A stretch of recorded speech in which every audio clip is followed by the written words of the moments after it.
Hello. Welcome, everybody. We're just going to give it a moment while people trickle in.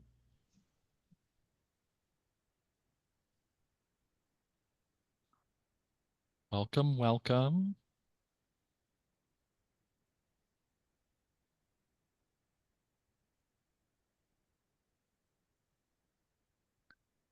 Thank you for joining us today. So great to see so many people excited about taking care of their books. Love to see it.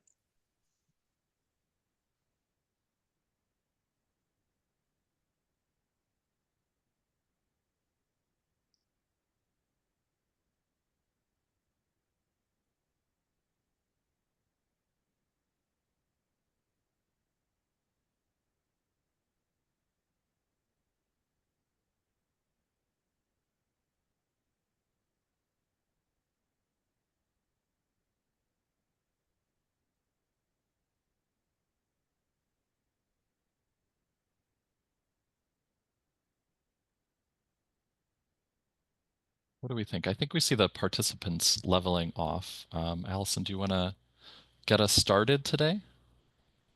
Yes, sure. I am going to give it just one more minute just for any stragglers. Hello, everyone. This is being recorded. You will be getting a link to the recording afterwards. So please keep your questions coming. As you have them, we'll try to get to them at the end. I believe we're saving questions. So yeah, welcome.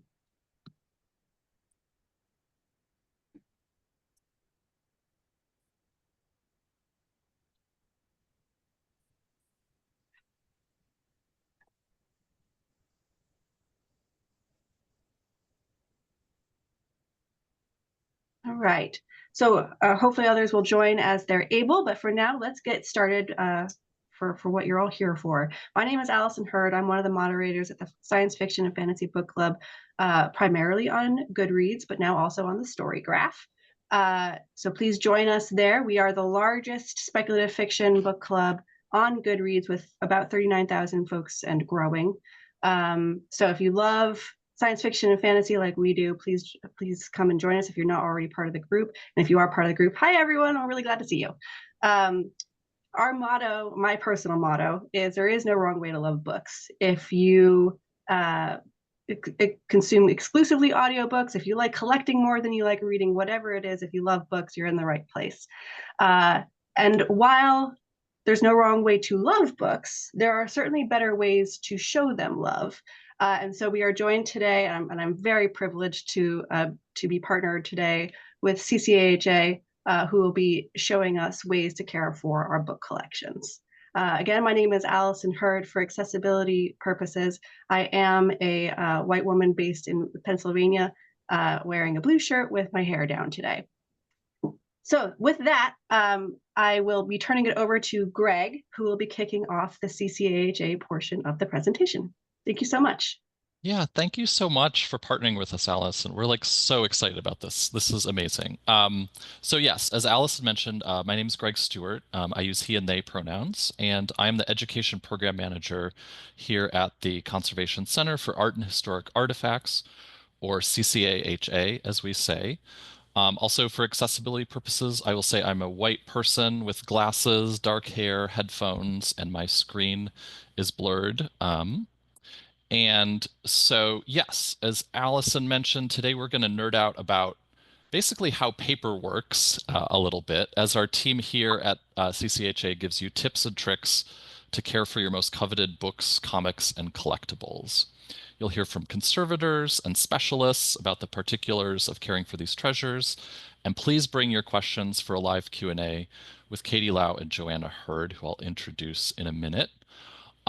So just the little Zoom housekeeping stuff. You're in Zoom webinar, so your video and audio are turned off. But you can always ask questions or make comments in the chat. This program is auto closed captioned in English, and you can turn on subtitles with the little CC button in the Zoom toolbar. So today we're going to have some presentations and some videos from different conservators who couldn't make it today, followed by Q&A with you.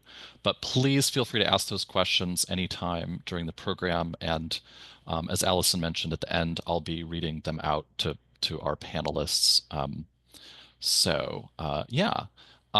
And as you see, we're being recorded, and we'll send this recording as well as some resources that we're going to share with everybody in a follow-up email that will probably go out on Monday. And I just want to thank the National Endowment for the Humanities, the Penn Foundation, and the Independence Foundation, who makes our webinars possible. And just one quick note about the organization I work for, the CCAHA. We are a regional conservation lab and preservation services facility. We're based in Philadelphia, but we work with organizations and clients all across the country. Our conservators treat paper-based objects like books, photographs, documents, artworks on paper, and more. And our preservation services staff work in the field, providing education programs like this one and helping institutions plan for the future of their collections. The center offers a wide range of digitization services, as well as fundraising assistance, housing, framing, and more. And you can learn a little bit more about what we do at our website, ccha.org. So just a quick note about our speakers today. As Associate Paper Conservator and Associate Photo Conservator, Joanna Hurd assesses condition and treatment needs, documents findings and reports, and treats a wide range of objects, including works of art on paper, photographs, and archival materials. And you may have guessed it, but Joanna is Allison's sister. And then we also have Katie Lowe. Katie Lowe, in her position as preservation specialist, conducts on-site preservation needs and risk assessments and assists with preservation and emergency planning at cultural heritage organizations across the country. So you can see they have two different specialties, and we're going to hear from both of them today. But first, we'll turn it over to Joanna. I'm just going to stop sharing my screen, and we have a little document overhead camera set up here that we can spotlight for everybody because Joanna's going to demonstrate some stuff for us here. So, without further ado, Joanna, take it away. Hello. For accessibility reasons, I am a white woman who looks a lot like Allison, but with orange hair. I use she, her pronouns, and I am here to provide the nerd content of the program. So don't worry so much about keeping all of this in mind for caring for your books, and hopefully just enjoy a bit of paper science and fun facts. So I'm a little biased, as you might assume, but I think paper is pretty awesome. And in paper world, we kind of call it the miracle of hydrogen bonding because you can create paper with just plant fibers and water, and it will chemically bond to itself. There are a couple different components that, well, the two components that go into it are therefore very important. And you're probably most familiar with paper kind of like this. This would be a wood pulp paper. You can see there's a color difference, and that's going to be because of the additives, which I'll talk about in a little bit. But wood pulp paper is not our favorite paper. It's a pretty new invention. Paper was invented in the Eastern world in, I believe, the 11th century, but didn't make it to the Western world until about 13th or 14th century. So we were making do with what we had at the time. And it wasn't until about mid-19th century, the industrialization era, that we started using wood, which is what we are most familiar with now. There are a couple of reasons for that. Wood is not really a great paper fiber. I like to think about the source material and what it does as a way of thinking about what it's going to do as a paper. So if you think about wood, it's supposed to grow really tall and not be very flexible, not be very sensitive to moisture, and it's kind of brittle. So, you know, you've got wood chips that just break into little tiny fibers. It's really not a hardy material for paper. And it needed a lot of chemicals and a lot of industrial beating to become a usable fiber. So we didn't get it until pretty late. And because of all of the wonderful things that industrialization did to processing, there's not a lot of great qualities in wood pulp paper from that era, early 19th century. Like this paper here, this is a aged scrapbook paper that really does not have a lot of strength left. Now, modern wood pulp papers are a bit better. We've found a lot of different ways of modifying it that it becomes more resilient. But what we love most as paper conservators to see is something more like these. This is going to be called a rag paper, which truly was made from rags. So when paper making came to the Western world, what was the most abundant plant fiber was already in use as textiles. So you take the scrap textiles, you mash them up in water for a long time, and suddenly you have new fibers that you can use as a paper. And one of the things that's really significant about the fibers that were often used is they're pretty long. So this is flax, the same fiber that's used in linen. It's really long, it's really flexible, it's pretty tough. And you think about flax as a plant, it's kind of a straw material, so it does also grow pretty tall, but it has a lot more flexibility. And then we also often see cotton fibers, which again are pretty long, super soft, so you get a pretty supple piece of paper from it. So this is a modern rag paper. It's really flexible, it's really strong, and it's going to age pretty well. So this is a, let's see, 1803 piece of rag paper. Compared to the later wood pulp paper, I think we can say it's aged a bit better. And then in conservation, what we tend to use is called a kozo fiber. It tends to come from mulberry trees. It does come from mulberry trees and is, again, very long, flexible, and very strong. And what you can do with really, really long fibers like this is pretty incredible. So this is one of the tissues we use regularly in conservation treatment. So this is about 3 grams of paper fibers per square meter, whereas this one is 320 grams. So we can get a huge range of paper properties just by changing the fiber type. But one of the other things we can do, and one of the ways that this becomes something we can actually run through a printer, is by adding different materials that add strength and opacity.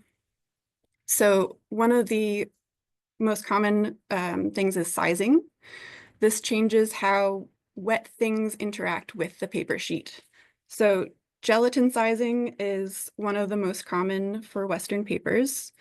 It has some really nice properties that make it a better aging material than some of the others, which use metals. So there's an alum rosin sizing that does not age terribly well. If you think about how metal does in wet environments, you'd get a pretty good indication.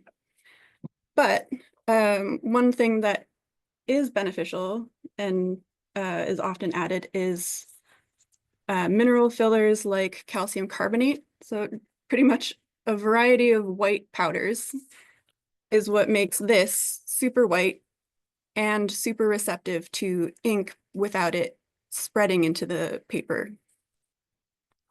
Yeah, so those are kind of the key components about paper making and paper fibers. And then one of the other additives I wanted to mention is coatings. So they're the things that you can add into the paper, but then there are also things you can apply to the surface that do a similar effect. So these are some of our printed brochures. if you think about magazine pages, they're going to be coated in a similar material. They have that kind of almost sticky feeling, right? One thing we often do is if you hold a piece of paper between your fingers and you can actually feel how sticky it is, you get a sense of how much tack you're going to have to be concerned about. It's also a really good way for us to know which side has an adhesive, if there is an adhesive. But coatings are great for image quality, but not so great for other kinds of wet interactions. So these are usually not really printed wet. If you think about modern printing, it's actually a lot of dry pigment, dry toner. And so when these get wet, it can be a pretty difficult situation, which Katie will get into a little bit later. But that is kind of the quick overview of paper nerdery that we love to dig into here. Yeah, thank you, Joanna. That's so cool. I loved the examples with the fibers. That's really nice to think about how like that original material um, relates to the finished product. It's like still there even if it's Yeah. so, it's been changed so much. I'm just gonna remove this spotlight. Um, and we'll stop the video on this on your document camera here. And now next we have a video from Eliza, who is one of our book conservators, and she had some tips for us coming from her perspective in the work that she does handling books. And you will see that she kind of got into the costuming for this program today. She definitely got the assignment. So I'm just going to share this video right now, and you can see what I mean.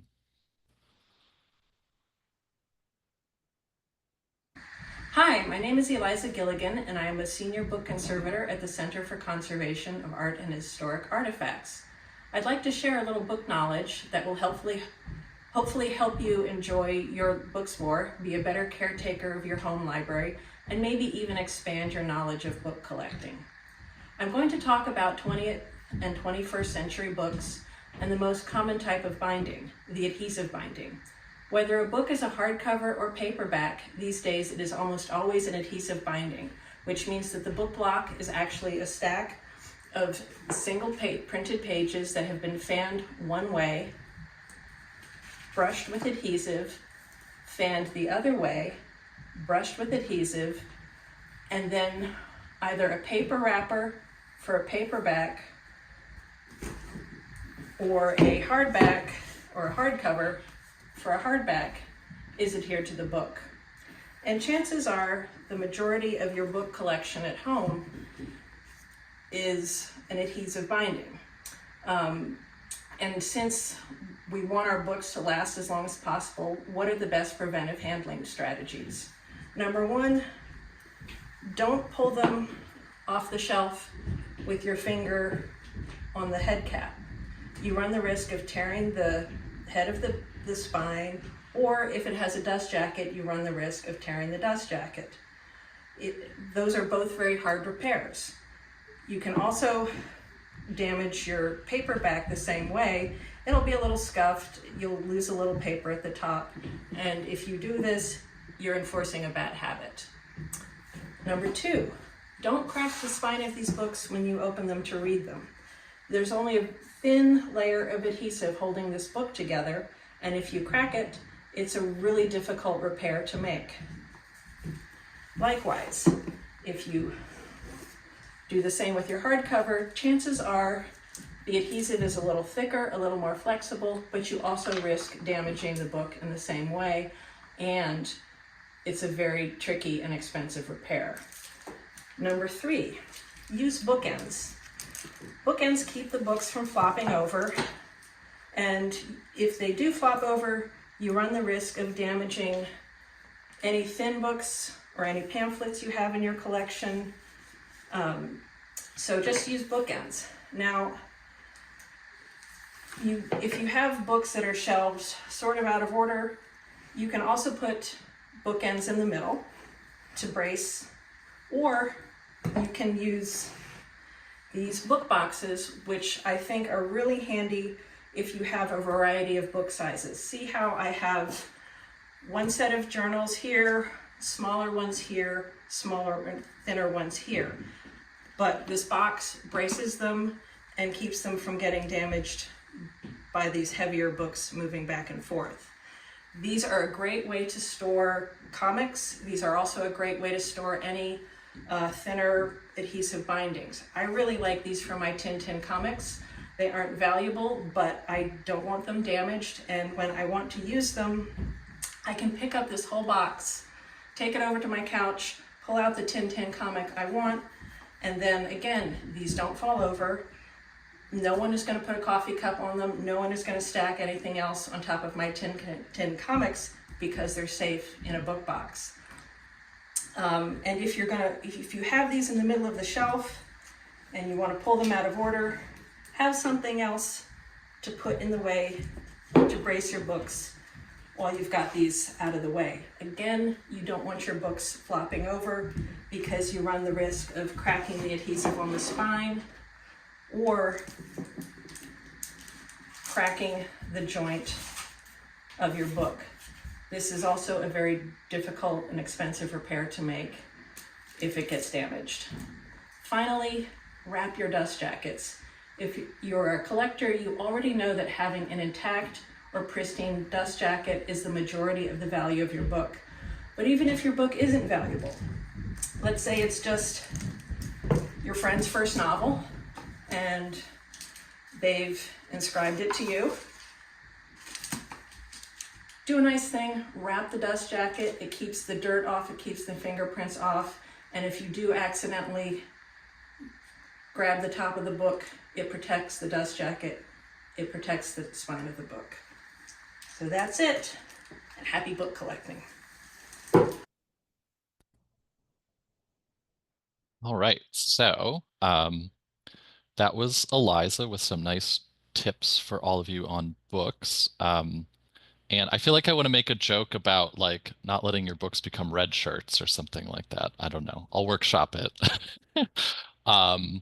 So let's see. So we have another video that we wanted to show, and this time it's our paper conservator Chloe talking about one of her expertises, which is comic books in particular, for those of you who might have comic collections. So I am just going to queue up that video. We should mention Chloe is wearing a Spider-Gwen sweater, just so everyone is fully aware. Yes. So also we had fun with costuming here a little bit when we were filming these. Hello, my name is Chloe Hausman. I'm a paper conservator at CCAHA, and one of my research interests is comic book conservation. Today I'll briefly cover standards and practices for comic storage. First of all, what do I mean when I say comic book? In this case, I'm referring to single-issue comics, commonly referred to as floppies in the industry, as opposed to a graphic novel, aka trade paperback, like this one, which is often an anthology of several issues printed together. These are bound similarly to books. They come in both soft and hardcover, and book storage best practices do apply to them. But for single-issue comics, the industry standard is a storage model referred to colloquially as bagging and boarding, or storing in a clear plastic sleeve welded on 3 sides with some sort of board insert to act as a stiffener to support the aptly named floppy comic. However, these materials are very much not all created equal. These plastic bags may be made of several types of plastic. Nowadays, polypropylene, polyethylene, and polyester, aka mylar, are some of the most common. These are all generally pretty stable and won't cause issues as they age, but the polypropylene and polyethylene are more prone to yellowing over time. Polyester is often used in archives and conservation labs, and conservation suppliers sell mylar sleeves specifically for comic books. The polyester is also generally more rigid than the other 2 types, so there is some danger of catching and tearing your comic when you slide it in and out of the sleeve if you aren't careful. The support board is the part of this storage system that can most negatively affect your comics if you aren't careful. There are many types of these on the market, many of which are thin cardboard coated on one or both sides with a white paper, which may be buffered or alkaline at the time of purchase. Buffered materials are a good idea for comics since the wood pulp paper from which they're made will naturally become more acidic with age, but many of these boards may also contain wood pulp paper, which, after exhausting the initial buffer, can start becoming acidic themselves. Look for boards that are marked as acid-free, lignin-free, and buffered for the best chance of preserving your comics. For single issues that are particularly valuable or that have been damaged, I would not recommend the traditional bag and board, as it is easy for comics to get dinged or damaged when putting them in and taking them out of these sleeves. I would recommend a buffered paper folder, Mylar L sleeve, like this one, which is a plastic enclosure that's welded only on two sides, so you can see it opens, that's why it's called an L sleeve. For ease of access, or a 4-flap folder like this one. There are some newer, at least to me, options as well, like this storage system, which is similar to a 4-flap but opens only on two sides and has a Mylar window on the front so you can more readily see which comics are in which folders. You may also come across single issues that have been graded and encased in a sealed, rigid plastic enclosure. Grading is a system where comics are examined by a third-party grading company to assign, hey, you guessed it, a grade. This helps determine the value of a comic, as in an industry where there are many copies of the same item, differences in value are often come down to condition. Theoretically, the hard sealed plastic case acts to ensure that nothing about the comic's condition has changed since it was examined. That's my super quick base level comic care counsel. If you have further questions, please feel free to reach out to me at chouseman@ccaaha.org. Thank you. Nice. And I hope you all noticed that not only was Chloe wearing the Spider-Verse or Spider-Gwen outfit, but we had a Spider-Gwen comic. And I see someone caught a Miss Marvel #1. Yes. we are in the right place for this webinar, I can tell. So next I want to turn it over to Katie, who we've talked a little bit about handling and storing our valued collections. Katie is going to talk a little bit about what if the worst happens, if you have a spill or some other sort of accident, a little oopsie that happens to your collection. And so first I'm going to, sorry, Kate, if you bear with me, I'm going to share the screen so that we can show some materials that we'll be talking about here. So go ahead, Katie. Beautiful. Hi, everybody. My name is Katie Lowe. I'm a preservation. For accessibility purposes, I am a white woman with straight brown hair. I'm wearing like a checkered shawl kind of thing, and I have really bright lipstick on. Okay, so I'm going to be talking a little bit about ways that you can stabilize your books and comics, like Greg said, in the event of some sort of emergency or disaster scenario. You'll notice we're going to talk a lot about water as a potential disaster, and that's because A, it's the most likely disaster scenario to happen in a home situation, and B, most disasters, whether they start as fire or some spill of another kind of liquid, do usually become water situations. So we want to make sure we know what to do when our beloved books do get wet. So in the pre-recorded video that you're about to watch, you're going to see me use a variety of tools. Just for time purposes, I don't really explain what they are too much in those videos. So I just wanted to pause for a second and show you what I'm using. A, so that you know what I'm doing in those videos and what with, but B, so that you know some things that you can purchase for yourself to have on hand just in case. So I think what I'm going to do is start in the bottom left corner and maybe work clockwise. So first thing you'll see there is a spray bottle.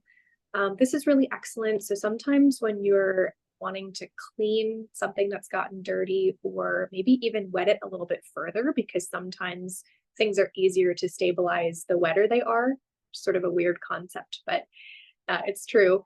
you maybe want to wet them down a little bit more, and you can use a spray bottle for those purposes. I believe I say this in the video, but you just want to make sure any spray bottle that you're using to treat or stabilize a book or sensitive paper or a comic book has not been used for any other purpose or with any other chemicals. Moving up, you'll see blotter paper. Blotter paper is essentially just a really, really thick absorbent paper that we use, at least on my side of things, in emergency scenarios to soak up liquids. It's a really great option because it is so absorbent. It is sort of a specialty item though. So if you're looking for something that's also really absorbent that you can use to stabilize things, just to the right of that, you'll see a clean towel. We all know how absorbent towels are. So if you want to place something wet on something that's going to soak up that water, a clean, unbleached, undyed cotton or linen towel is a great option. You'll also see an aluminum tray. I use it to sort of fake a water emergency in the video, but it's a good thing to have, again, in case you need to re-wet something. Moving down, we see Ziploc bags. So Ziploc bags, you heard, I think it was Chloe talking about different types of plastic earlier. Ziplocs are mostly made of, I believe, polyethylene or polyester, one of the two, I can't remember. They are a blended plastic, so they're not really something you want to use for long-term storage purposes, but they are really good if you need to freeze something in a pinch, which is something we recommend in certain disaster scenarios. You'll also see wax paper. That's also something that we recommend you use for freezing. I'll talk about that a little bit more. A vinyl nitrile glove blend. You'll notice that Joanna, Eliza, and Chloe were all handling the paper and books with clean, dry hands, which is what we recommend usually. In a water disaster scenario, we do recommend using gloves in situations where you're unsure of the quality or safety of the water. So nitrile or a nitrile vinyl blend is really good in those situations. Finally, you'll see some newsprint, again, really absorbent, really helpful. You'll see me use that quite a bit.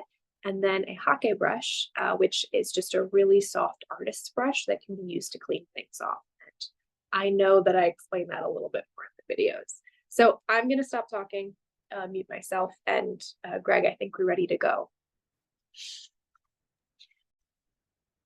Nice. So we just filmed a little demo of some potential disaster situations. That makes it sound very dramatic. I promise it's not quite as dramatic as all of that. So let me just load up this video here.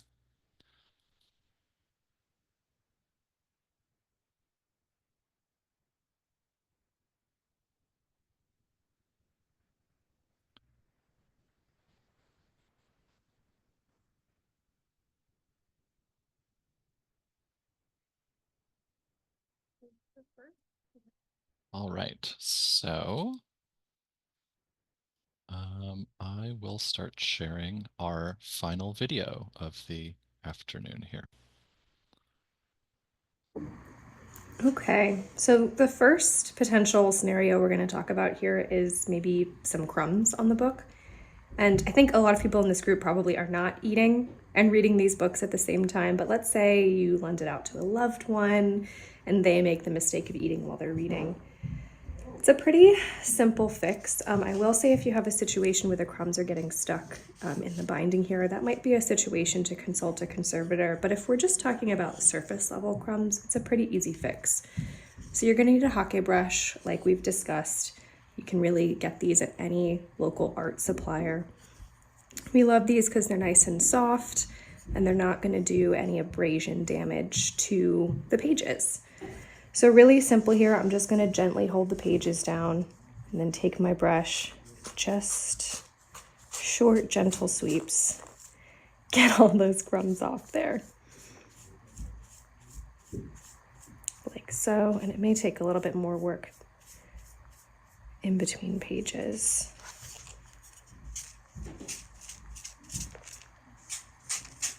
And I'm making sure to sweep away from the binding.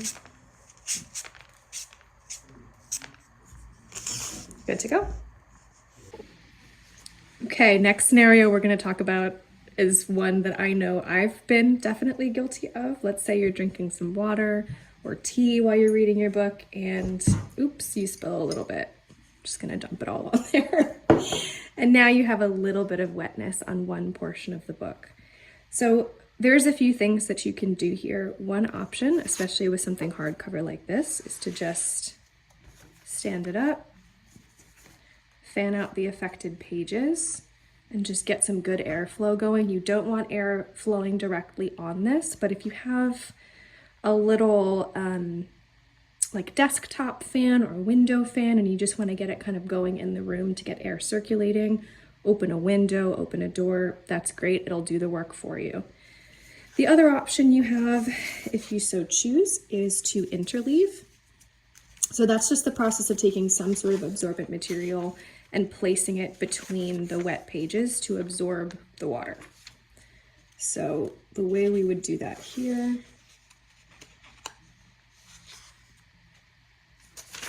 I'm going to take the newspaper and just place it in between the affected pages. You want that paper to be larger than the size of the pages so that it's covering the full surface area and they're easy to remove.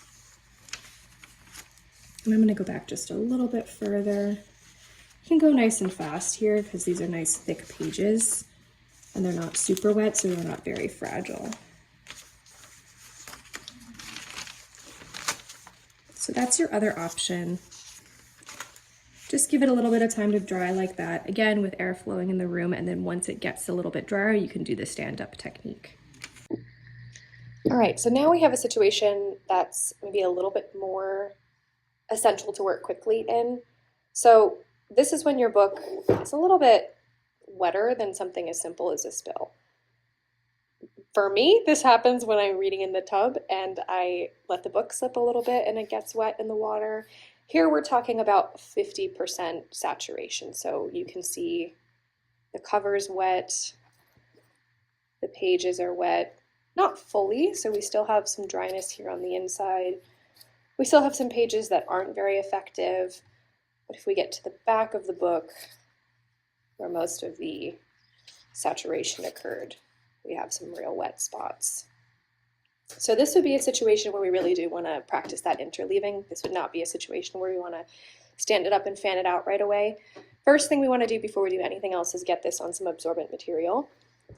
If you're so inclined, you can get something like blotter paper, which is just a really thick paper that just absorbs lots and lots and lots of water as necessary.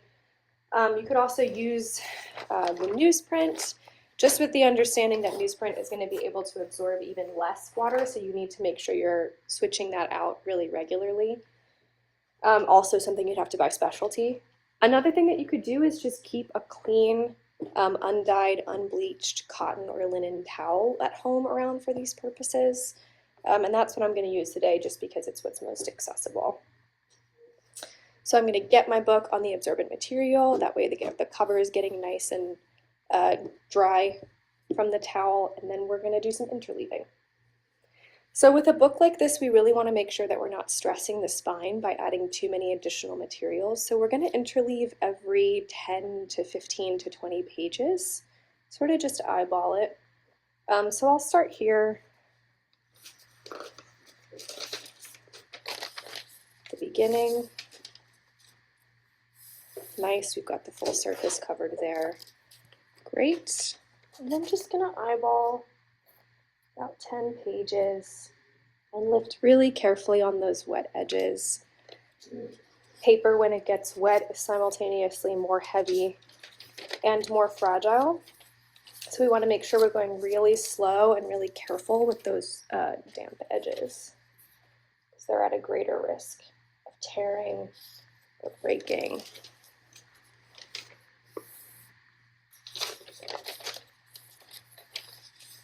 There we go. And if I were doing this thing for real, I would just keep going till the end of the book. And we leave it like this until it gets to the level of dry where we can stand it up and fan it out. Again, get air flowing, and keep an eye on it, because every so often these are going to become saturated and you'll need to change them out. All right, last thing we're going to talk about here is a situation where you've got like a catastrophic level of wetness with the book. So you can see the cover is completely waterlogged. It's a little bit bendier than we would like it to be because it's so wet. If we open it up, most of the pages are really saturated. So what do we do in a situation like this? Well, you can still interleave, just bearing in mind that it's going to take a lot of time and a lot of care, and you're going to be switching out your newsprint really regularly.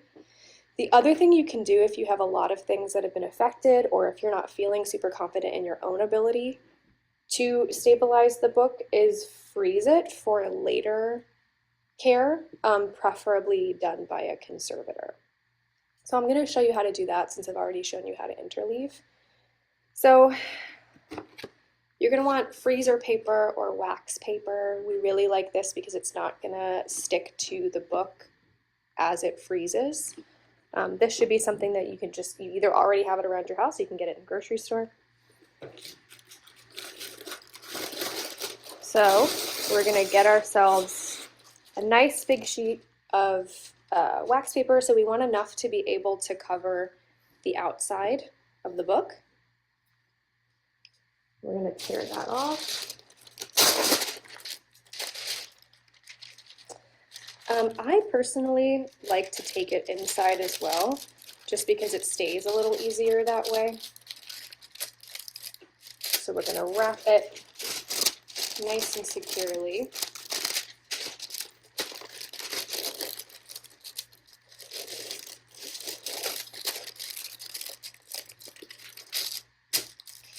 If you had a lot of books that were affected, you could put them in like a plastic tub and store them spine down like this, and they would just be supported by the weight of each other within the tub. If you just have a situation where it's one book like this, your other option is to get a Ziploc or like a large freezer bag and just really slowly and gently get it in there, and that's just going to provide another layer of protection for the book while it's in the freezer.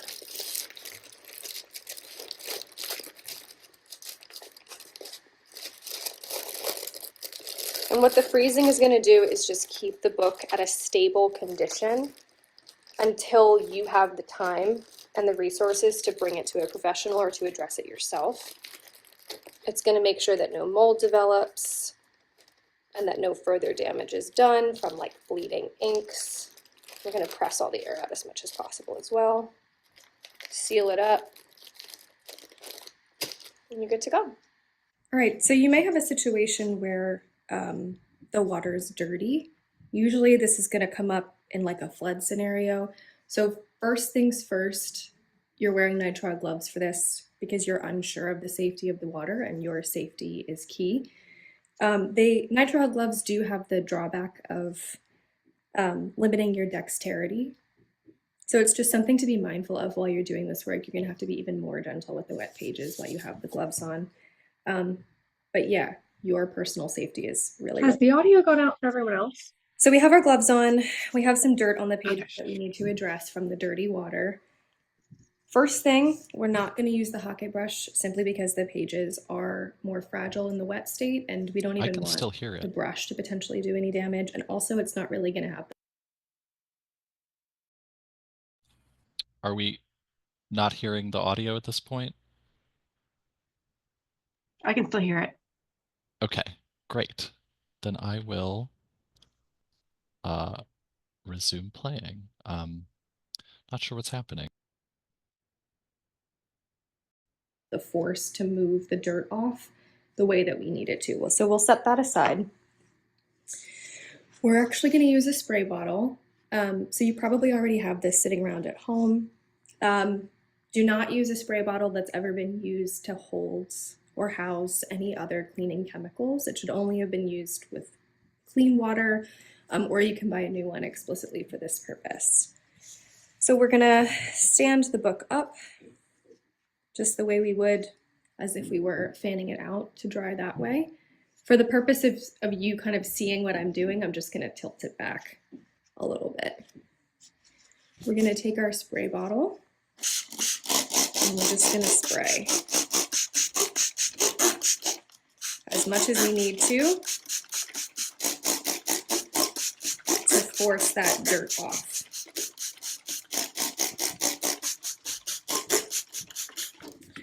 So you may have a situation where that's not really cutting it, or it's getting stuck in the spine here in the binding, or it's getting in the pages on the bottom. So we're going to talk about what to do with that in our next video. So we still have our gloves on. We have the problem where we have the dirt on the wet book and it's not really coming off with the spray bottle and it's sort of getting stuck in some nooks and crannies. We're going to have to get it even wetter, which is okay because we know how to stabilize the book once it's gotten really, really wet. So what you're going to do is get a tray of clean water. This is just like an aluminum baking dish that you can get at any grocery store. We keep them around on hand for demos like this. They're not expensive, easy to find. So we're going to take our book and we're actually going to submerge it in the water, and that's going to help that dirt slide off. And you can see it's also gotten it out of the edges here. And then you would just go through the process of stabilizing a soaked book like we've discussed.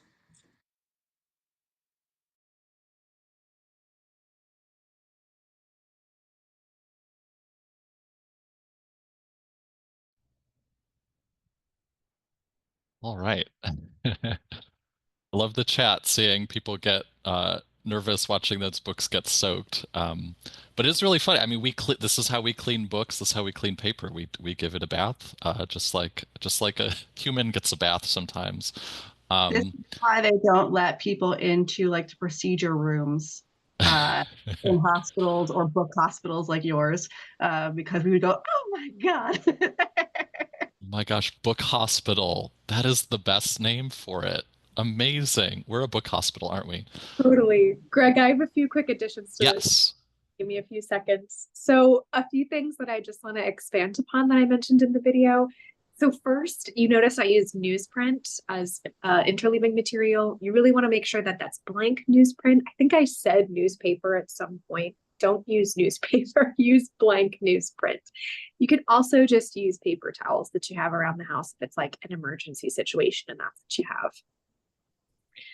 I also wanted to mention that if your coated paper gets wet, like what Joanna was talking about earlier, there are ways to try to air dry those. It's very complicated and very difficult, and the risk of tearing is way higher than the reward of what will happen as it air dries. So you need to freeze those. That's really your best and only option. You are getting a tip sheet at the end of this, in which I included resources that walk you through the process of how to do air dry stabilization with coated paper. I don't recommend it, and you're all capable of making decisions for yourselves, so I've included the information. But we would recommend freezing it, and then don't attempt to air dry it on your own. Those really need to be specialty dried through freeze drying or vacuum drying, which can be done by a disaster recovery organization or a conservator. I think that's it. Cool. Thank you, Katie. And that is the end of our presentation for today. So we're happy to take questions from you. I know, Katie, you also had a kind of addendum topic that we could talk about for questions around like inventories, if people have questions about inventories, right? So that would be something. But I see we already have a question here in the chat. If wood pulp is such a poor material for paper making, why do paper companies own thousands of acres of forest, at least in the Northeast? Yeah, it's a really good question. So it is a poor paper making fiber from a longevity standpoint. It's a great paper making fiber from a cost effectiveness standpoint, at least by modern standards. We have a lot more access to wood pulp now. And since the industrialization era, we have a lot more technology for breaking it down in efficient ways. There have been improvements to the processing. So There are wood pulp papers that are fine, but in general, they're going to age and in a way that produces acids and other degradation materials that will contribute to poor long-term health. We have another question in the chat. What is the best way to put dust jackets, on books? Is that something we can do ourselves? What do we buy and to do it and where? Yeah. Katie, do you want to? All right. Either one of us, I think. Yeah. Yeah, why don't you go first and I'll add if I have any. We'll just say I've included instructions for that and links to products on your tip sheet. And yes, it is something you can do yourself, but I'll switch it over to Joanna. Yeah, so you can buy ones that are kind of pre-made to be adjustable and fit around your book, but you can also get polyester sheeting, just a flat plastic sheet, and wrap it around yourself. You don't necessarily need to have an attachment method because if you wrap it around the edges of the cover, that's going to hold it pretty securely. And yeah.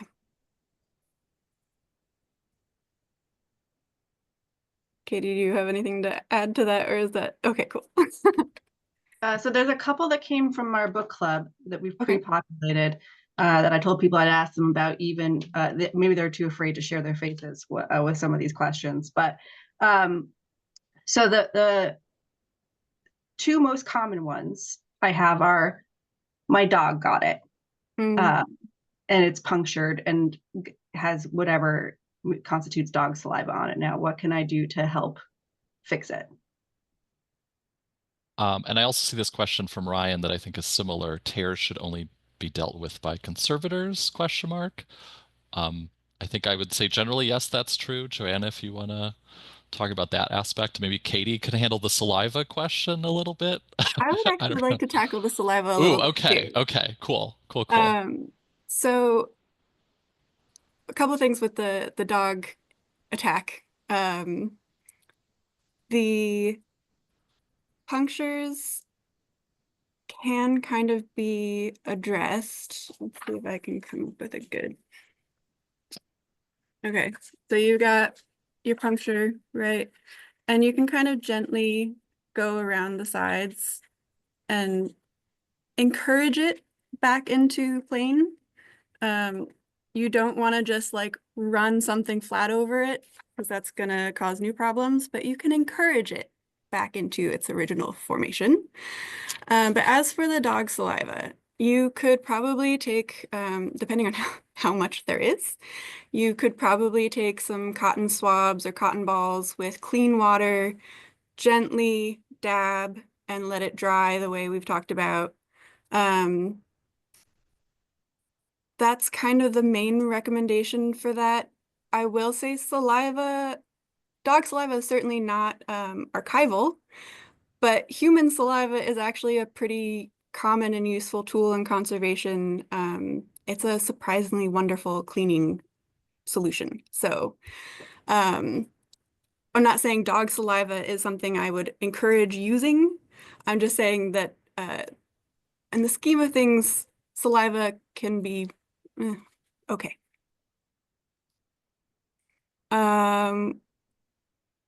Was there more to add to that one, Katie or Greg? Okay. Allison, did you say you had a second pre-populated question as well? There's a couple here. So the next one is so I bought a used book and it has library tape on the spine that I would like to get rid of, or it's an old family book and we've just used Scotch tape or packing tape to hold the spine together. Is there anything I can do, or is that a service I should go to a professional to help stabilize? That is a toughie. And I'm going to link this to the tears should only be dealt with by conservators ?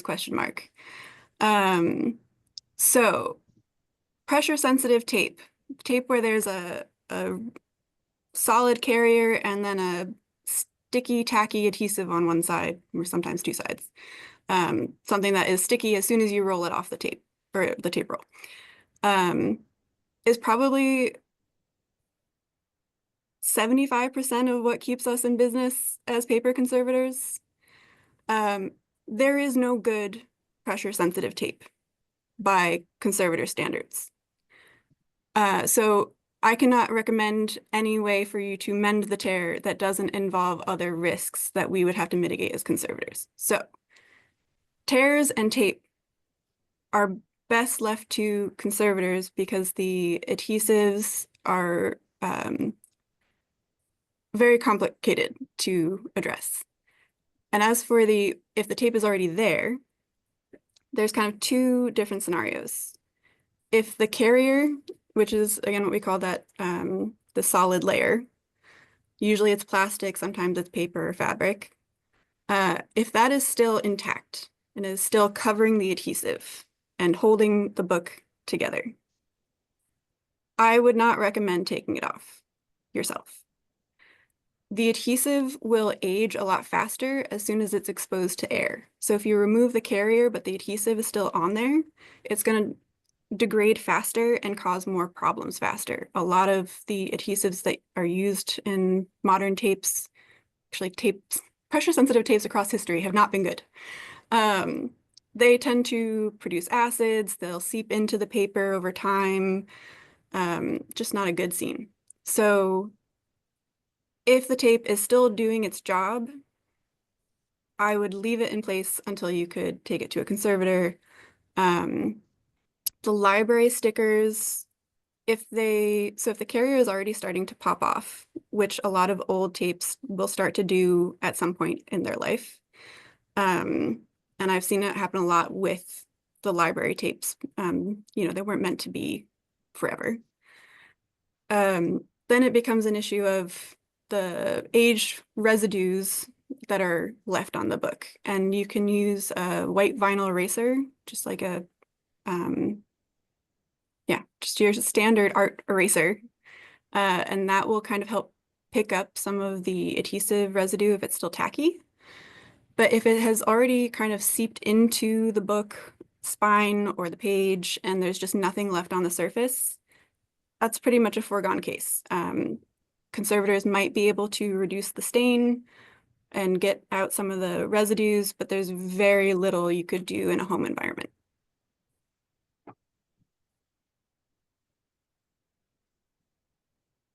So one thing that comes up a lot in our field is use versus longevity, preservation, all of that good stuff. Something lasting forever is not going to be great if no one ever gets to use it or appreciate it. Why are we saving it if it's not to be appreciated or used or of value to someone? So libraries are not doing this to harm books. They're doing it to actually prevent harm, such as dissociation or getting it lost or stolen. So it's another different realm of preservation. I'll also just add, libraries are often performing those like quick, pressure sensitive tape reparative treatments on books that are like currently being printed and put in circulation that can be easily replaced. It is not common for libraries that have, let's say, special collections where they have rare books. They don't do those kinds of mending in those situations because there's the risk of, like what Joanna said, the attempted treatment causing more problems to something that cannot be so easily replaced. And let's not ignore a pretty significant factor here. A lot of libraries don't have the funding for a full-time conservator or the funding even for, less acidic tape. So one of the principles we use pretty often is the best tool is the one you have. And if you are in a library and someone brought you back a book that their dog just brutally murdered, you're going to do what you can with what you have. And tape is sometimes the only thing. Those are the big questions from our club. And I want to just take a second before we end here to thank you on behalf of Science Fiction Fantasy Book Club and my other moderators for all of your expertise sharing today. Thank you, Allison. This was so great. You've been such a lovely partner. And I think that's all the time we have for questions now. It's about 1 o'clock, but we will share resources after this. We'll share the video for those who want to keep in touch. And yeah, this was so fantastic. Again, big thanks to National Endowment for the Humanities for funding this program. And our next webinar is going to be with the People's Paper Co-op, a really cool organization here in Philly, on January 16th. We'll have some more details about that on our website soon. Any book club meetings you want to plug, Allison, before we go? If you're interested in joining us for our virtual chats where we do Zoom chats ourselves, please join us on Goodreads. We're picking the time and the book for January as we speak. So thank you so much, and I hope to see you on Goodreads. Thank you, everybody. Have a lovely afternoon. Thank you.